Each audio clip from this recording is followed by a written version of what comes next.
Hello बच्चों, let's read the question. The question says intracellular receptor are mostly. Question के अंदर हमसे पूछा गया जो इंट्रासेल्युलर रिसेप्टर होते हैं वो मोस्टली किस टाइप के होते हैं।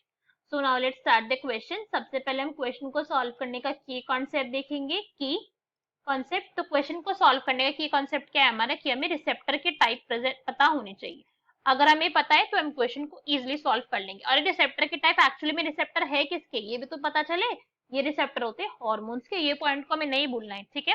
तो जिस टाइप का हार्मोन होता है, based upon type of hormone, की किस टाइप का नेचर है हार्मोन का, उसी के ऊपर रिसेप्टर को यहाँ पे क्या है, डिवाइड करा गया है।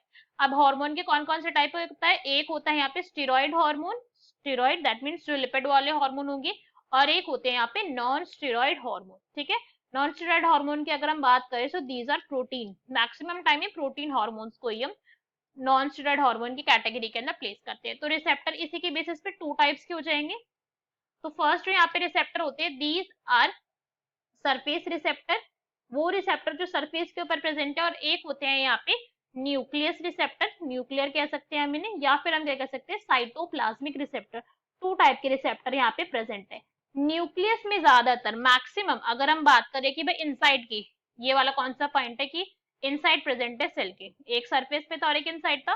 तो न्यूक्लियस के अंदर अगर बात करें तो न्यूक्लियर रिसेप्टर है, मैक्सिमम टाइम ये प्रेजेंट होता है हार्मोन के लिए receptor. Cytoplasmic receptor are very less as compare to nucleus वाले, ओके। तो सरफेस रिसेप्टर कौन से रिसेप्टर होंगे, जिनका जो हार्मोन का टाइप है वो कैसा होगा, नॉन स्टेरॉइड पार्ट होगा जिनका, उनको हम कहते हैं, कौन से रिसेप्टर प्रेजेंट होंगे उनके पास, सरफेस। बिकॉज ये वाले जो हार्मोन है इनको एंट्री ही नहीं मिलती है सेल मेम्ब्रेन के अंदर, चाहे इनकी एंट्री बैन है भाई सेल मेम्ब्रेन के अंदर। बिकॉज सेल मेम्ब्रेन कैसी है, वो खुद लिपिड की बनी हुई है, ये पॉइंट तो हमें पता है। सेल मेम्ब्रेन खुद लिपिड की बनी है, खुद उसके अंदर स्टेरॉइड है, तो वो अपने अंदर ऐसे ही मॉलिक्यूल्स की एंट्री आराम से देंगे जो क्या है, खुद स्टेरॉइड है। मगर तो नॉन स्टेरॉइड है तो इसलिए इनको एंट्री नहीं मिलती। इसलिए जो रिसेप्टर्स है, ये जो रिसेप्टर यहाँ पे फाउंड होते हैं वो सरफेस के ऊपर होते हैं।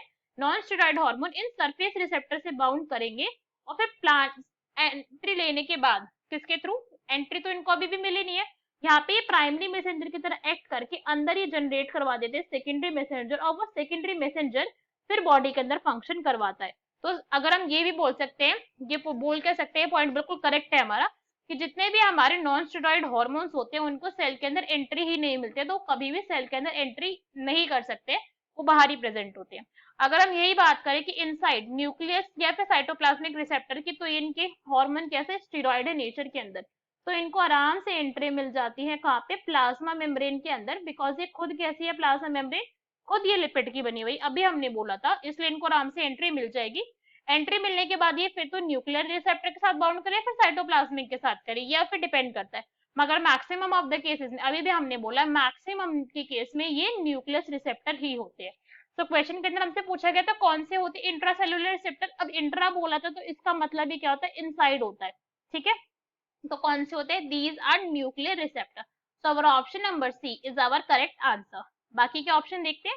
ए में हमें गिवन है साइटोप्लाज्मिक, नहीं भाई साइटोप्लाज्मिक होते बट मैक्सिमम नहीं है। बी मेम्ब्रेन रिसेप्टर, नहीं ये तो होते ही नहीं है भाई, मेम्ब्रेन रिसेप्टर आउटसाइड प्रेजेंट है, ये इनसाइड नहीं है। D ER receptor, endoplasmic reticulum receptor, ये भी कैसा हो गया, इनकरेक्ट हो गया। So our correct answer is C. Hope you understood it well, best of luck, thank you.